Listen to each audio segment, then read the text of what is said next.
1 Coríntios, capítulo 15, do verso 50 até o verso 58.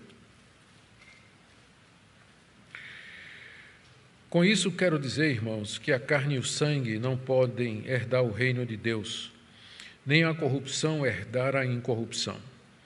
Eis que vou lhes revelar um mistério.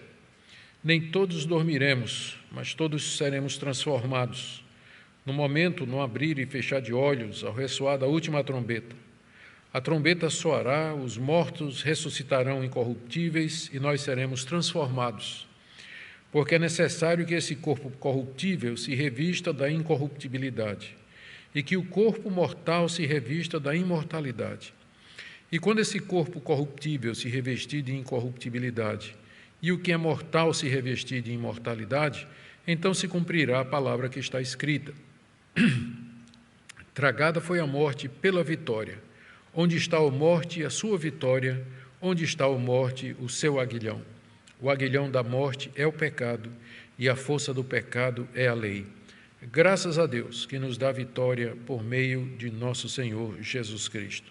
Portanto, meus irmãos, meus amados irmãos, sejam firmes, inabaláveis e sempre abundantes na obra do Senhor, sabendo que no Senhor o trabalho de vocês não é vão. Nós chegamos na parte final do capítulo 15, onde o apóstolo Paulo vai encerrar aquela exposição que ele vem fazendo a respeito da ressurreição dos mortos.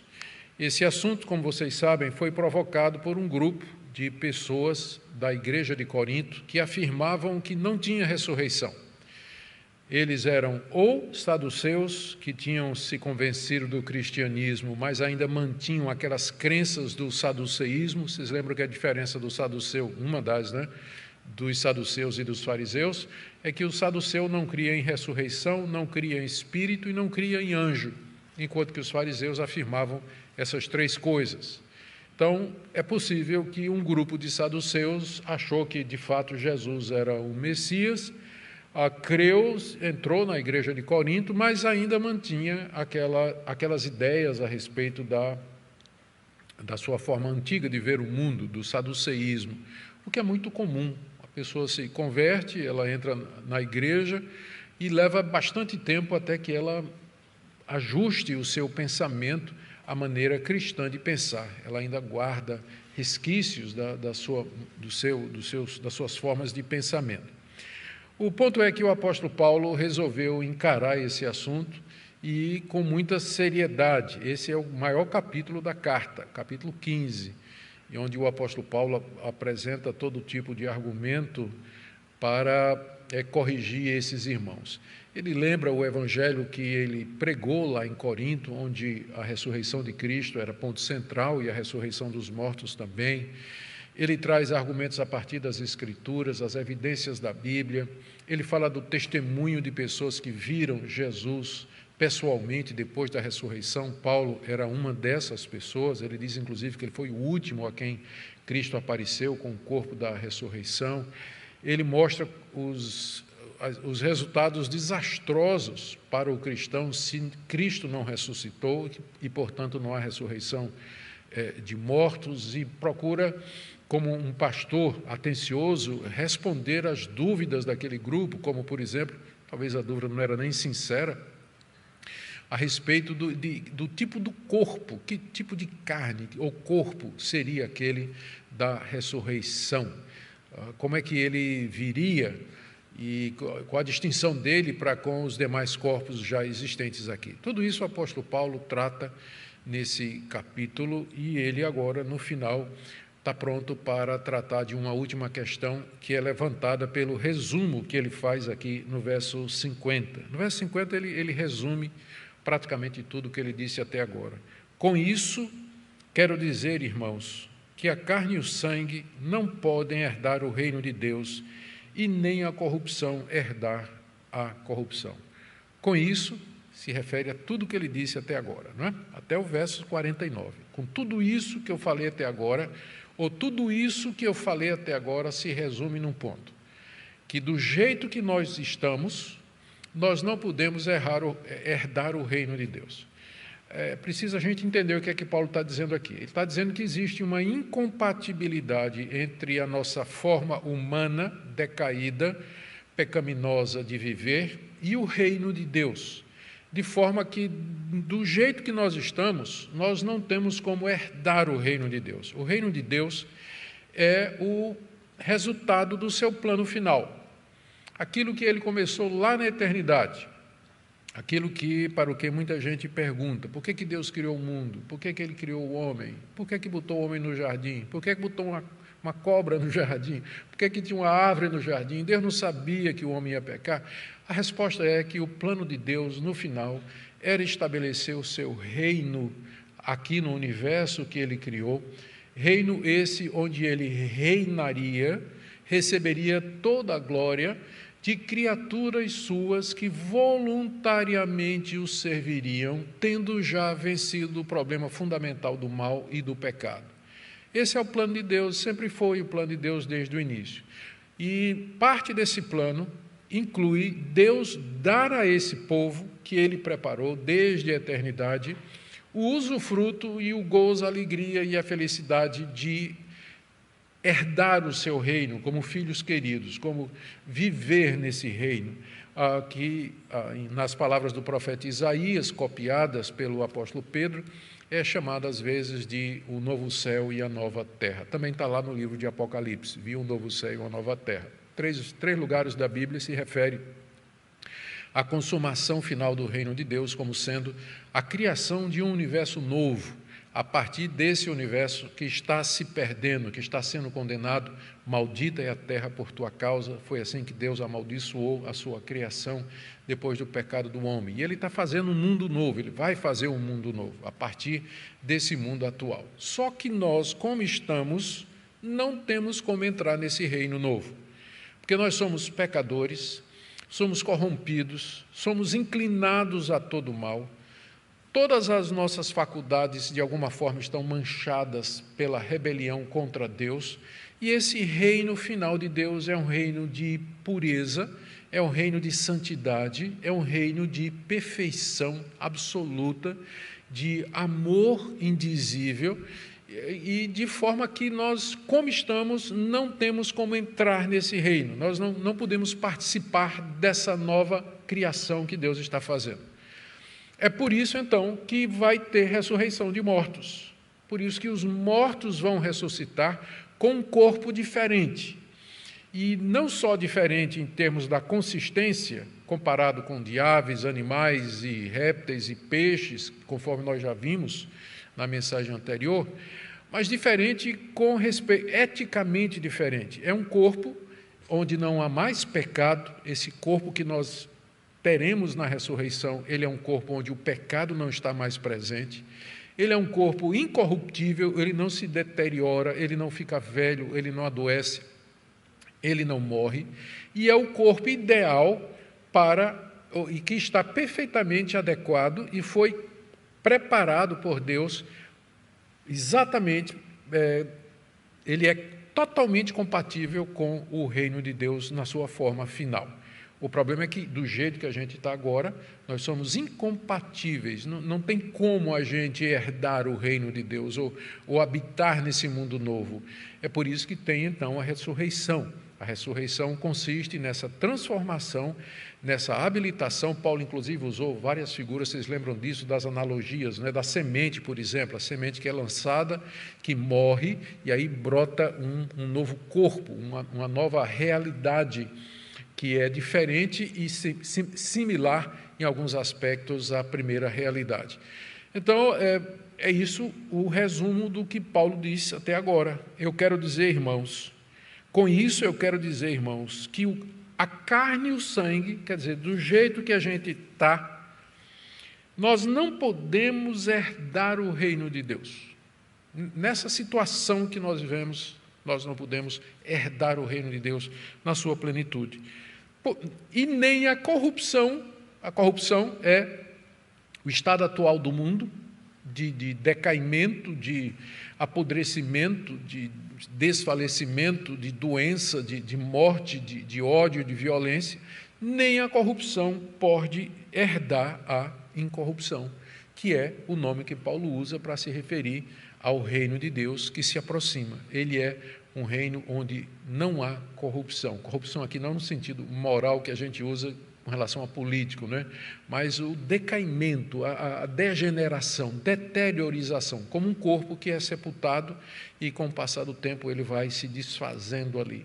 Então, esse novo mundo, nele não há corrupção, enquanto o que caracteriza o nosso mundo atual é exatamente a corrupção. Vamos ficando velhos, vamos ficando doentes, vamos ficando feios, vamos ficando fracos, vamos ficando... até que finalmente a gente vai morrer e se desfazer, o pó vai voltar ao pó e ao que era. Então, esse é o ponto, essa incompatibilidade entre carne e sangue e o reino de Deus. Qual é a solução de Deus? Já vimos, ressurreição de mortos. Os mortos vão ressuscitar com um corpo adequado para essa nova realidade. Mas aí, então, naturalmente, vem a pergunta, quando é que isso vai acontecer? E ele já explicou aqui, há vários momentos aqui no capítulo 15, em que o apóstolo Paulo, ao fazer a ligação da ressurreição de Cristo com a ressurreição de mortos, e dizer que Cristo é o primeiro, então ele está dizendo que essa transformação, essa ressurreição vai acontecer quando Cristo voltar. Esse é o próximo e último, essa é a próxima e última etapa do plano da redenção. É a vinda de Cristo Jesus que vai ser seguida pela ressurreição dos mortos. Quando Cristo vier, os mortos vão ressuscitar. Mas considerando que Cristo virá num determinado momento da história, não é? Num determinado tempo, ele vai voltar num dia e numa hora que ninguém sabe, mas vai ser num dia e numa hora que ele vai voltar, né? Um dia do mês, do ano, a tal hora, ele vai voltar em glória, a gente só não sabe qual é, mas que ele vai voltar, ele vai. E quem estiver vivo e não morreu, como é que vai ficar? Porque até agora está falando de ressurreição. Ressurreição só faz sentido morte, né? Só se ressuscita quem morreu. Mas, né, e os que morreram, eles vão ressuscitar com corpos novos, apropriados para entrar no reino de Deus. E quem estiver vivo, como é que vai acontecer? Será que Deus vai matá-los e ressuscitá-los? Eles vão experimentar a morte para ir ressuscitar com esse corpo novo? E a resposta de Paulo é surpreendente. Na verdade, ele é o único dos escritores da Bíblia que fala abertamente a respeito disso, embora o que ele vai ensinar aqui não é sem fundamento nos profetas do Antigo Testamento. Mas ele traz uma perspectiva que é aquilo que a gente chama de mistério, um mistério que foi revelado. Ele revela agora esse mistério a respeito da situação dos que estiverem vivos quando Jesus Cristo vier. E o mistério é esse, é que quem estiver vivo na vinda de Cristo e for de Cristo, ele não passará pela morte, mas ele será transformado, é o termo que Paulo usa aqui. Essa pessoa será transformada e ela vai, o seu corpo, a pessoa ainda viva, ela se verá transformada nesse corpo que está apropriado para herdar o reino de Deus, juntamente com aqueles que ressuscitarão dos mortos. Então, esse é o ponto aqui, essa é a mensagem central dos versículos que nós temos aqui diante de nós, do verso 50 até o verso 58, tá certo? Então, no verso 50 você tem o resumo, e naturalmente o resumo levanta a questão dos vivos, e Paulo aí então vai responder a essa indagação. Para a gente entender aí o que Paulo está dizendo no verso 51, eis que vou lhes revelar um mistério. É preciso a gente gastar um tempinho aqui nesses dois conceitos, o conceito de revelação, primeiro o conceito de mistério e o conceito de revelação. Até porque esses dois conceitos, eles têm sido muito usados hoje, e eu desconfio que nem sempre da forma correta e da forma bíblica. Biblicamente falando, mistério é um termo que é usado tanto no Antigo Testamento como no Novo, na maior parte das vezes, para se referir a alguma parte desse plano que Deus articulou lá na eternidade e que ele escondeu dos homens, por isso que é chamado de mistério. Mistério é uma coisa que está escondida, está oculta. Ela não é pública, mas ela é reservada. Ela é reservada. Então, mistério é o nome que se dá no Antigo Testamento e no Novo Testamento, principalmente, não exclusivamente, mas principalmente para as etapas do plano da salvação. E é chamado de mistério porque Deus não revelou de uma vez só. Ele foi revelando aos poucos, foi revelando em pedaços, em etapas. E aí, cada etapa dessa, que antes era um mistério, ao ser revelada, deixou de ser mistério e se tornou um mistério revelado ou um mistério público. E Deus fez escrever esses mistérios revelados na Bíblia. Num certo sentido, você pode dizer que a Bíblia, tanto no Antigo como no Novo Testamento, é o registro da revelação que Deus fez do mistério do seu plano, ou do seu plano misterioso. E você vê que ele vai fazendo isso em etapas, vai fazendo isso aos poucos, de parte em parte. E, portanto, mistério e revelação andam juntos na Bíblia. Nós podemos dizer, a essa altura da revelação, passados 2000 anos do último livro da Bíblia ter sido escrito, que não existe mais nenhum mistério que Deus, daqueles que Deus queria que a gente soubesse, que Ele já não tenha revelado. Não tem mais nenhum mistério que Deus está guardando, que Ele já não tenha revelado, a não ser coisas que Ele mesmo disse que Ele não vai dizer, tipo assim, o dia e a hora da vinda de Cristo. Isso aí permanece um mistério, mas Ele já disse também que é um mistério e vai continuar a ser um mistério. Isso Ele não vai dizer.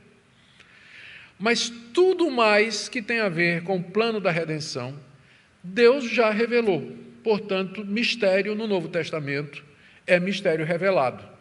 Não está faltando mais nada para o crente entender o plano de Deus, aquilo que Deus fez, por que é que Ele fez e o que é que Ele vai fazer ainda. Eu vou citar para vocês, eu escolhi 9 passagens, poderia ter escolhido mais, mas eu escolhi 9 passagens da Bíblia, onde esse conceito aqui ele está muito claro. Deixe-me dizer mais alguma coisa. Primeiro, o mistério tem a ver com o plano da redenção. O mistério do futuro individual das pessoas é outro assunto. De repente, Deus vai revelar um mistério para você. O mistério de com quem você vai casar. É um mistério que você não sabe. Não sabe nem se vai casar. É um mistério. Deus pode revelar esses mistérios pessoalmente? Pode. Se Deus quiser fazer, Ele é Deus, quem vai dizer a Ele que Ele não pode fazer o que Ele faz? Mas esse é o tipo de mistério que a gente chama de uma experiência pessoal e não normativa.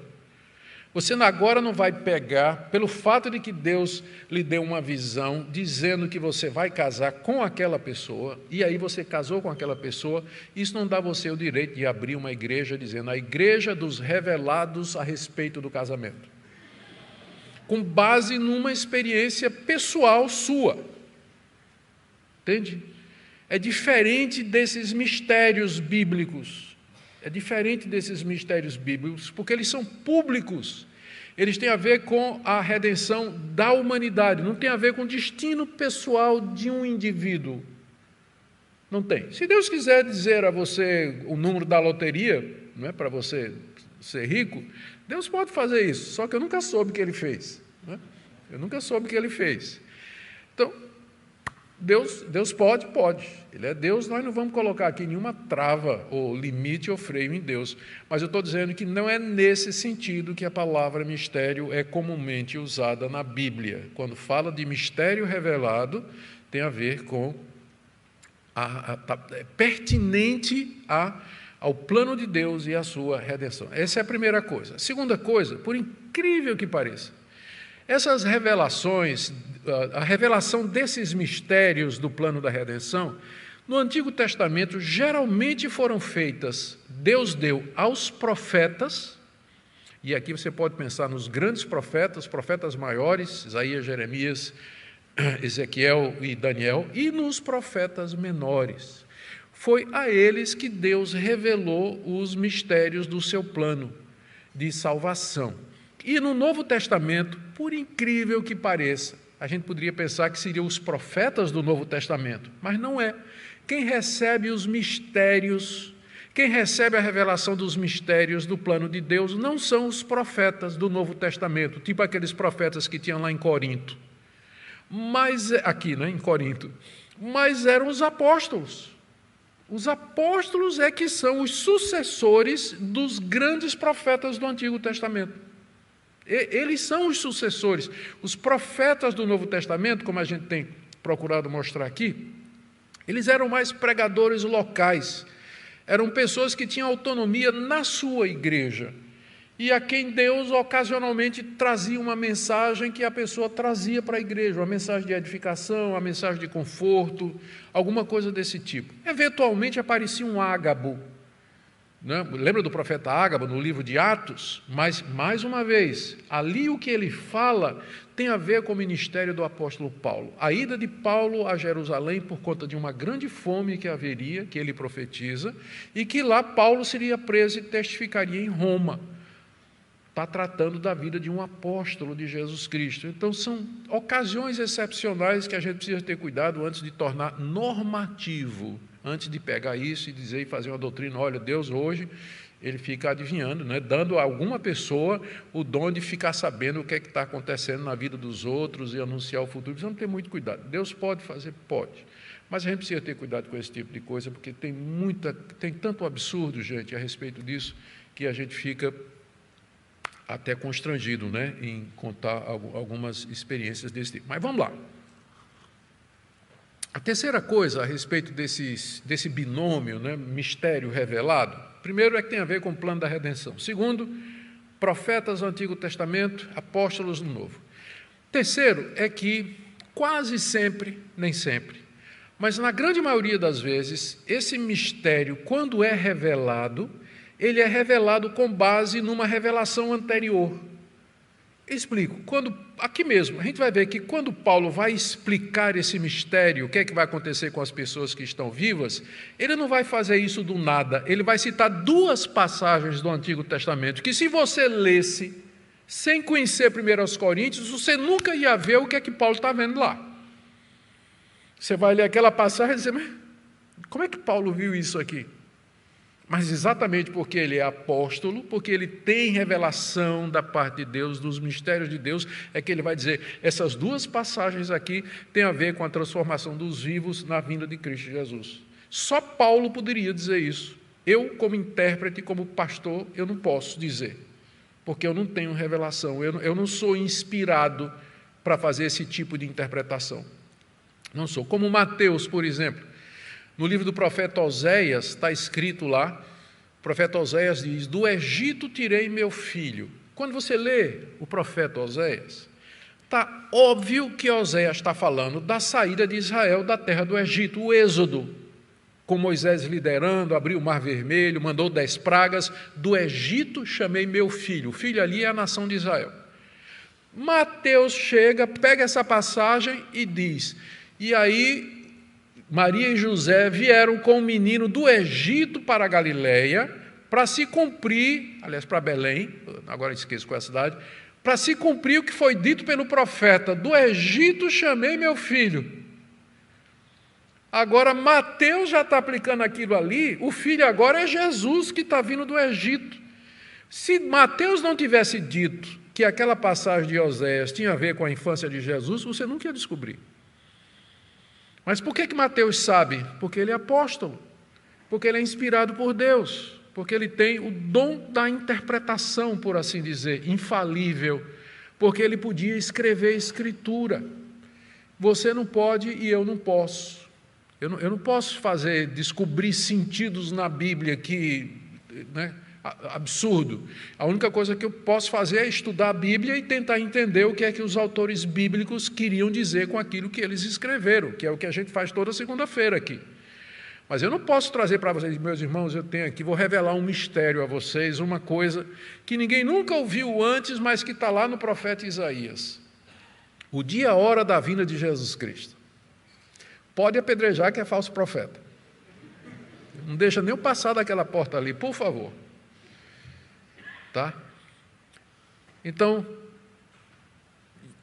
quase toda vez em que o mistério era revelado, ele era revelado com base em alguma escritura anterior, como eu vou querer aqui demonstrar para vocês, tá bom? Feitas essas 3 qualificações, nós vamos lá ver agora as passagens que eu escolhi aqui. Eu começo com o profeta Daniel, porque a história de Daniel é bastante conhecida. Daniel, por excelência, é o revelador de mistérios no Antigo Testamento. E o mistério quase sempre vinha na forma de um sonho ao rei, que ninguém sabia interpretar, os magos não sabiam, e aí então é dito, e o mistério foi revelado a Daniel numa visão da noite. Por exemplo, Daniel capítulo 2, verso 19. Então, o mistério foi revelado a Daniel numa visão de noite. Percebe o binômio aí? Mistério, revelação. O mistério foi revelado. Qual é o mistério? Quando você lê o capítulo 2, o mistério é o sonho que Nabucodonosor teve daquela grande estátua, é isso? E que depois ela era derrubada e ela era destruída por um reino que era maior. Aquilo ali representava a queda da Babilônia e que fazia parte dos planos salvadores de Deus de resgatar o seu povo. O povo dele estava preso, o povo dele estava cativo ali na Babilônia, mas havia chegado a hora desse povo retornar. E esse reino, então, opressor, que tinha mantido os judeus escravos presos durante 70 anos, ele seria derribado. Como eu disse, é uma verdade pública que tem a ver com a ação de Deus na história. O mistério foi revelado a Daniel numa noite. Eu duvido muito que hoje haja alguém que tenha esse tipo de revelação a respeito do que é que Deus vai fazer com tal nação ou com aquela outra nação dentro do seu plano de redenção. Nós não sabemos. Nós não sabemos o que é que Deus vai fazer. Na verdade, somos surpreendidos, não é? De vez em quando a gente tem uma surpresa no cenário internacional de alguma nação que se levanta, alguma nação que se quebra, algum caminho que alguma nação tem, e não tem nenhum profeta que diga antes, né, e que deixe por escrito, né, olha, o mistério me foi revelado do que é que vai acontecer com a nação tal, com respeito ao povo de Deus e à igreja que está lá naquela nação. Não tem mais. Não tem, porque esses mistérios já foram. Outro exemplo, Mateus 13, 11, Jesus respondeu, a vocês é dado conhecer os mistérios do reino de Deus. O reino de Deus, os mistérios do reino de Deus. O que são esses mistérios? Tem a ver com o destino individual das pessoas, como eu já disse, né? Aonde você vai morar, com quem você vai casar, com a cor da roupa que você vai comprar. O que são os mistérios do reino de Deus? Exatamente as partes misteriosas do plano de Deus, do seu reino. Aos crentes isso é dado conhecer. Jesus revelou, ele está falando aqui para os apóstolos, né? A vocês é dado conhecer. Eu vou dizer a vocês como é o reino de Deus. Aí ele cita uma série de parábolas, a parábola do semeador, explicando por que a palavra, ele pregava a palavra, mas pouca gente acreditava, porque dos 4 tipos de solo representando corações, só um era receptível. Ele conta a parábola da dracma perdida, ele conta a parábola do filho pródigo. Tudo isso são mistérios do reino de Deus que Cristo revelou de como funciona o reino de Deus aqui nesse mundo. Como funciona o reino de Deus. Pega, por exemplo, agora, Romanos 16, final do capítulo 16 da carta de Paulo aos Romanos, versos 24 a 25. É uma doxologia. Paulo diz assim, aquele que é poderoso para vos confirmar, segundo o meu evangelho e a pregação de Jesus Cristo, agora presta atenção, conforme a revelação do mistério guardado em silêncio nos tempos eternos, e que agora se tornou manifesto e foi dado a conhecer por meio das escrituras proféticas. Está tudo aqui, ó. Paulo está dizendo, olha, a Deus seja toda a glória, porque Ele revelou o mistério do Evangelho que estava oculto nos tempos eternos, mas agora revelou através das Escrituras proféticas, os profetas do Antigo Testamento que anunciaram a vinda do Messias, anunciaram a chegada do reino de Deus, a inclusão dos gentios no povo de Deus e tudo mais. Percebe? Revelação do mistério com base nas Escrituras, feita por um apóstolo, tem a ver com o plano de Deus. Mais uma passagem, e essa daqui um pouquinho mais longa, mas ela é essencial. Está na carta de Paulo aos Efésios, capítulo 3, de 4 em diante. Ao lerem o que eu estou escrevendo, diz Paulo, vocês poderão entender a minha compreensão do mistério de Cristo, o qual em outras gerações não foi dado a conhecer aos filhos dos homens. O mistério de Cristo, a pessoa de Cristo, que ele morreria numa cruz, que ele era o Filho de Deus, que ele seria um de nós. Isso não foi dado a conhecer em gerações antigas, mas foi revelado ao apóstolo Paulo. Foi revelado ao apóstolo Paulo. Agora foi revelado. E não somente a ele, veja como ele diz, não foi dado a conhecer aos filhos dos homens, como agora foi revelado aos seus santos apóstolos e profetas pelo Espírito. Aquilo que eu disse. Esse tipo de revelação era dado aos profetas do Antigo Testamento e aos apóstolos do Novo Testamento a respeito do plano da redenção, quem era Cristo, como ele haveria de vir, que nasceria de uma virgem, que seria um de nós, que tomaria forma humana. Isso tudo estava em figura no Antigo Testamento, meio que oculto das gerações anteriores, mas Deus revelou o grande mistério a respeito da salvação e da redenção através dos profetas e através dos apóstolos. O mistério, Paulo diz aqui, nesse caso aqui, é que os gentios são co-herdeiros, membros do mesmo corpo e co-participantes da promessa em Cristo Jesus por meio do Evangelho, do qual eu fui constituído ministro, conforme o dom da graça de Deus a mim concedida, segundo a força operante do seu poder. Aqui Paulo diz, olha, o mistério é esse, que os gentios, isso não estava claro no Antigo Testamento, mas os gentios, eles são herdeiros de Abraão, juntamente com os judeus. Deus não tem dois povos, é um povo só. Judeu e gentio são co-herdeiros de Abraão. Isso é um mistério, que para o judeu, quando o judeu visse isso, dizia, mas de jeito nenhum, nós somos um povo separado, um povo diferente, temos a aliança da circuncisão, Deus tem um pacto conosco. Diz o apóstolo Paulo, mas agora eu estou revelando a vocês esse mistério que não estava revelado antes, que os gentios, os não-judeus também fazem parte do povo de Deus juntamente com os israelitas. Isso sim é mistério revelado. Esse tipo de mistério que eu me refiro. Então, não tem ninguém hoje, não tem mais. Deus não está mais revelando novos mistérios. O que ele tinha para revelar a respeito do seu plano, ele já revelou. E onde está essa revelação? Está aqui, na Escritura. Por isso que a gente estuda a Bíblia.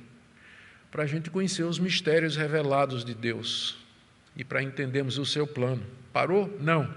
Romanos 11, 25 a 26, não quero, irmãos, que vocês ignorem esse mistério. Olha lá, de novo, né? Não quero que vocês ignorem esse mistério, para que não fiquem pensando que são sábios. Aí Paulo diz que mistério é esse que ele está revelando aos romanos. Veio o endurecimento em parte a Israel, até que tenha entrado a plenitude dos gentios. Olha aí, ninguém sabia disso. Porque Israel rejeitou a Cristo, não foi? Rejeitaram, entregaram para ser crucificado e morto. E agora, o que é que vai ser de Israel? E Paulo diz, eu vou revelar um mistério para vocês. E o mistério é esse, que esse endurecimento dos judeus é em parte. Ou seja, é por um tempo.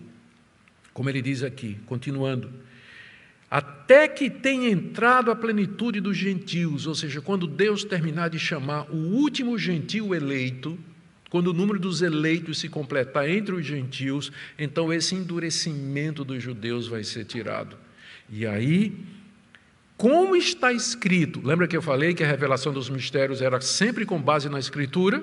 Aqui é a Escritura que Paulo usou para se referir a isso. Como está escrito, o libertador virá de Sião e afastará de Jacó as suas impiedades. Essa passagem que está nos profetas, de que o libertador viria afastar o povo de Israel das suas iniquidades, o apóstolo Paulo olhou com olho de apóstolo e disse, isso aqui está dizendo que ainda tem esperança para a nação de Israel.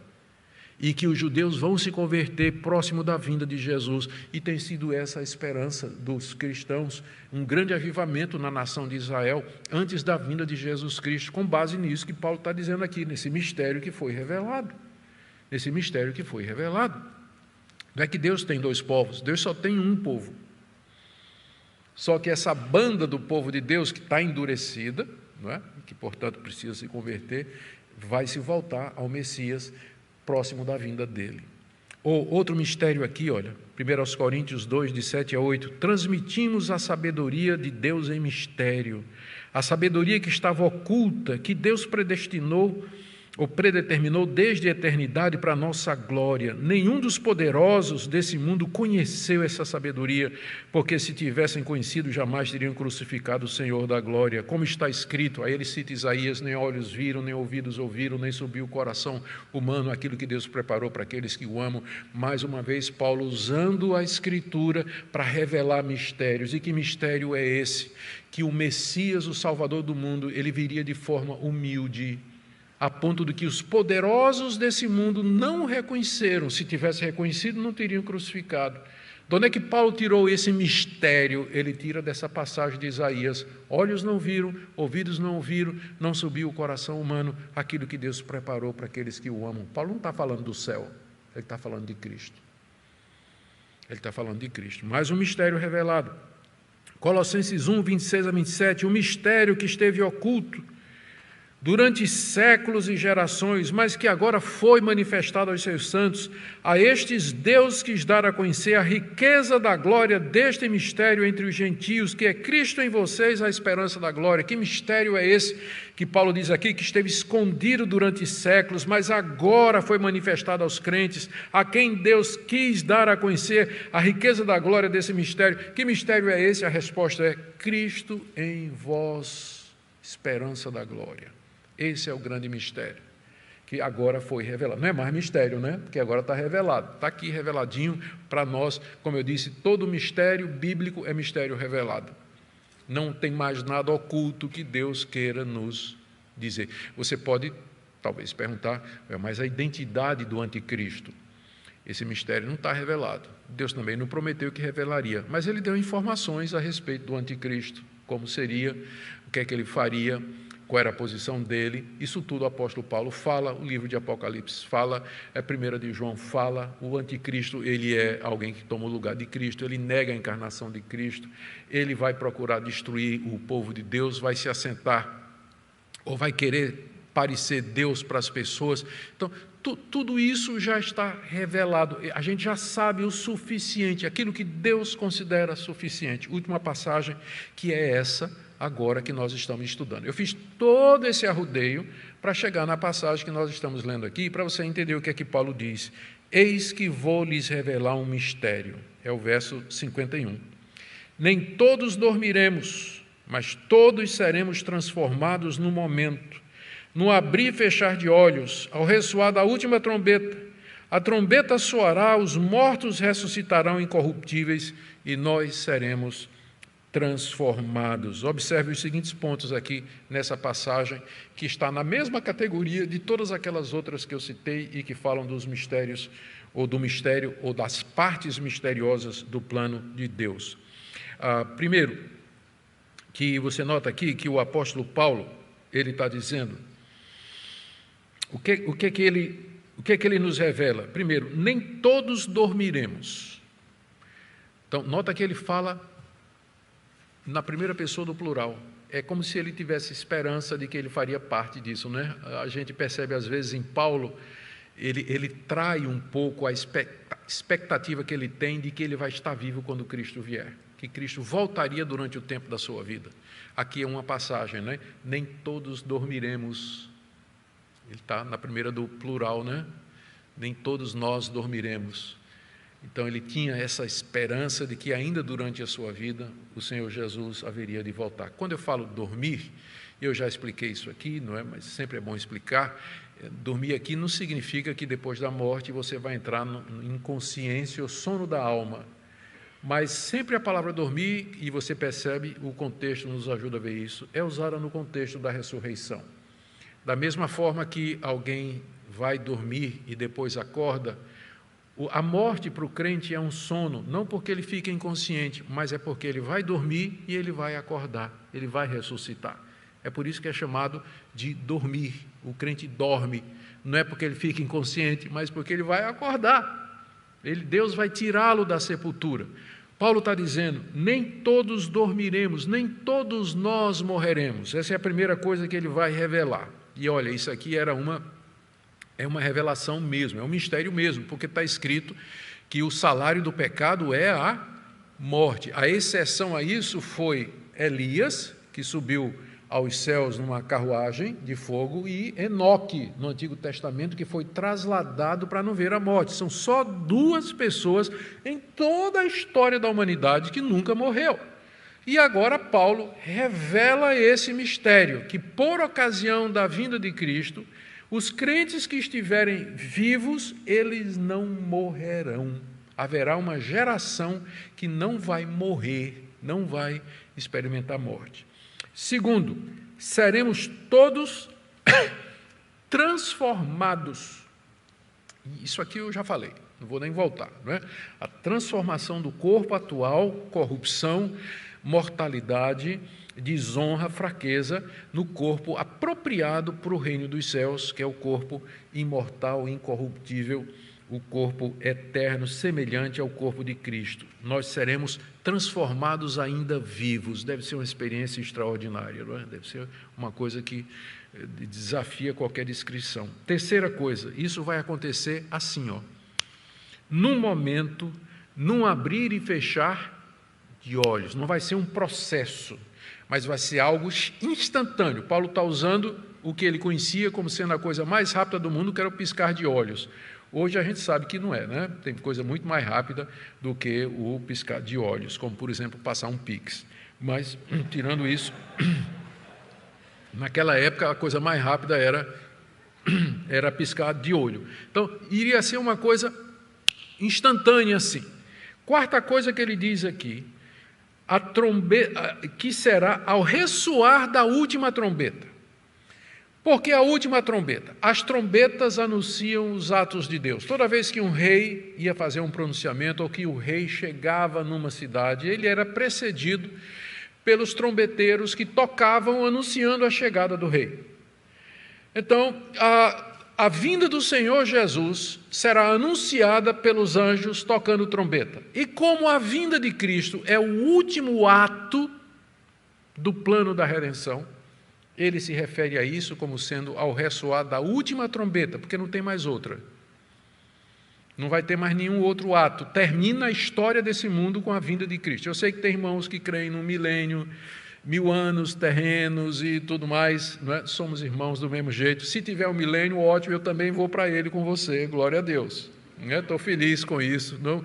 Mas eu estou dizendo que a evidência bíblica que eu me convence é passagens como essa, ao ressoar da última trombeta, ou seja, o anúncio do ato final de Deus. E qual é o ato final de Deus? A vinda do seu Filho para buscar seu povo, ressuscitar os mortos, transformar os vivos, mudar esse mundo e começar o novo céu e a nova terra onde habita a justiça. Pronto, não tem mais nada depois disso. Ainda bem, não é? Porque aí glória para sempre, glória eterna, felicidade eterna. Mas, como eu disse, eu não brigo por isso, né? Se tiver um milênio terreno, ótimo, estaremos todos juntos lá, desse milênio abençoado, muito embora eu tenha alguma dificuldade com isso, mas não é intransponível, naturalmente, já estive errado antes em várias outras coisas. A trombeta soará, quinta coisa, os mortos ressuscitarão incorruptíveis. Aqui está a sequência. Primeiro, quando Cristo vier, trombeta vai soar. Então, a primeira coisa que vai acontecer, os mortos em Cristo vão ressuscitar daquela forma que nós já falamos, e nós, mais uma vez, a esperança de Paulo, né? E nós seremos transformados. O nosso corpo será igual ao corpo da ressurreição, só que chegaremos lá por um processo diferente. Os que morreram ressuscitarão, os que estiverem vivos serão transformados, mas no final teremos o mesmo tipo de corpo para participar e herdar o reino de Deus. Por que é que tem que ser assim? Por que isso precisa acontecer? Ele diz no verso 53, porque é necessário que esse corpo corruptível se revista da incorruptibilidade e que o corpo mortal se revista da imortalidade. Como eu disse, como ele diz, né? Existe uma incompatibilidade, não tem como, do jeito que estamos, entrar no reino de Deus, é preciso que haja toda essa mudança. E aí a gente pergunta, de onde é que você tirou essa ideia, Paulo? Olha o raciocínio do apóstolo Paulo, a partir do verso 54. E quando esse corpo corruptível se revestir de incorruptibilidade, e o que é mortal se revestir de imortalidade, então se cumprirá a palavra que está escrita. Lembra que eu disse que toda vez que tem revelação de mistério, envolve escritura? Então está aqui as duas passagens do Antigo Testamento, às quais Paulo teve acesso ao verdadeiro sentido e que nos revela como apóstolo de Cristo aqui, como parte dos mistérios de Deus. Então se cumprirá a palavra que está escrita. A primeira passagem que ele cita aqui é Isaías, capítulo 25, verso 8, que diz assim, Isaías: tragará a morte para sempre, e assim o Senhor Deus enxugará as lágrimas de todos os rostos. E Oséias, capítulo 13, verso 14: eu os remirei do poder do inferno e os resgatarei da morte. Onde estão, ó morte, as suas pragas? Onde está o inferno, a sua destruição? É o que diz Oséias e é o que diz Isaías. Paulo junta as duas citações numa citação só, que está aqui no verso 54. Se cumprirá a palavra que está escrita, tragada foi a morte pela vitória. Onde está a morte, a sua vitória? Onde está a morte, o seu aguilhão? A gente olha para essas passagens aqui, como é que Paulo viu isso aqui? Mas se você seguir o pensamento dele no verso 56 e 57, você vai ver que tem uma lógica. Olha a lógica dele. Verso 56. O aguilhão da morte é o pecado. Aguilhão era aquele pedaço de ferro que era jungido no arado, que era puxado pelo boi, e que entrava na terra e saía rasgando a terra, ferindo a terra, abrindo aqueles sulcos, onde atrás vinha o semeador jogando a semente. Era o aguilhão. Então, Paulo usa essa figura, o aguilhão da morte é o pecado. Ou seja, o que é que fere a gente? Né? Em que sentido o pecado fere a gente? Ele diz, olha, em que sentido a morte fere a gente? Qual o poder da morte para nos ferir? O que é o aguilhão da morte? Ele diz, o pecado. Por que nós todos vamos sentir a ferroada da morte se não formos transformados na vinda de Cristo? Nós vamos sentir o aguilhão da morte, não é? Porque vai nos ferir, vai nos matar. Então, de onde vem esse poder para fazer isso? A resposta é o pecado, porque o salário do pecado é a morte, e a alma que pecar, essa morrerá. Então, o aguilhão da morte é o pecado. Então, essa é a primeira coisa. Mas o que dá força ao pecado? De onde o pecado tem essa força toda? Resposta, a lei. Porque onde não há lei, também não há pecado. Se a lei não dissesse não adulterarás, adultério não seria pecado. Mas o que dá força ao pecado? A lei. E o que dá força à morte? O pecado, que é o seu aguilhão. Cristo, verso 57, graças a Deus que nos dá a vitória por meio de nosso Senhor Jesus Cristo. Na cruz do Calvário, Cristo levou o aguilhão em si, no nosso lugar, e Ele pagou as demandas da lei. Por isso nós podemos ser livres do aguilhão da morte, somos livres da lei e somos livres da condenação eterna e de ficar mortos para sempre. Por isso que Paulo termina dizendo, graças a Deus que nos dá a vitória por meio do nosso Senhor Jesus Cristo. Através da obra completa de Cristo Jesus, todos os efeitos do pecado, as suas consequências são desfeitos. Por isso, a gente pode perguntar, a gente pode dizer que a morte foi tragada pela vitória, a vitória de Cristo, quando Ele morre na cruz e ressuscita. Onde está, ó morte, a tua vitória? Porque a morte parece vitoriosa agora, porque quem morreu está morto. A morte parece vitoriosa, mas agora, naquele dia, a gente vai perguntar, onde está, ó morte, a tua vitória? Porque os mortos ressuscitarão, a morte não vai poder segurá-los mais, e nós seremos transformados. Onde está, ó morte, o teu aguilhão? Porque ressuscitaremos imortais e incorruptíveis. Esse é o pensamento de Paulo. A partir da obra de Cristo, ele vê desfeita toda aquela obra maligna que começa com o pecado. Por isso ele pode clamar, por isso ele pode dizer que esses versículos aqui, eles implicam na vitória final sobre a morte, tanto daqueles que já morreram, quanto também daqueles que estão vivos. E ele termina com um verso muito conhecido, né, que é o verso 58. Portanto, meus amados irmãos, o portanto aqui quer dizer o seguinte: já que há ressurreição de mortos, como eu acabei de demonstrar, já que Cristo ressuscitou dos mortos, já que Deus tem um reino eterno preparado para nós, já que em Cristo Jesus a morte já foi vencida, já que a vitória nos aguarda, a eternidade nos aguarda, sejam três coisas: firmes, inabaláveis e sempre abundantes na obra do Senhor. Não cansem de pregar o Evangelho, não cansem de servir a Deus, não cansem de usar os seus dons para fazer o bem, de viver para a glória de Deus. Não desistam, não desanimem diante das dificuldades, das doenças e diante da própria morte, porque ela já foi vencida. Ela já foi vencida. Não desanime diante da própria morte que se aproxima, a sua morte, a morte de um familiar, de alguém querido. Sejam, nas palavras de Paulo, firmes, inabaláveis e sempre abundantes na obra do Senhor, sabendo esse segredo revelado que é fundamental. No Senhor, o trabalho de vocês não é vão. Se não tiver ressurreição de mortos, o meu trabalho é vão. O trabalho do pastor Cláudio é vão. O trabalho dos colegas pastores que estão aqui é vão também. O trabalho de vocês, queridos irmãos em Cristo Jesus, querendo viver uma vida santa, uma vida reta, criando os filhos no temor do Senhor. Se não tiver ressurreição de mortos, é tudo em vão. Como tinha dito Paulo antes, vamos comer e beber, que amanhã nós vamos morrer e acabou tudo. Mas exatamente porque tem ressurreição de mortos, porque a morte vai ser vencida, porque Cristo já triunfou, então vamos ser firmes, constantes, inabaláveis na obra do Senhor, porque não é vão o nosso trabalho, a nossa profissão de fé, ela não é vã. Amém?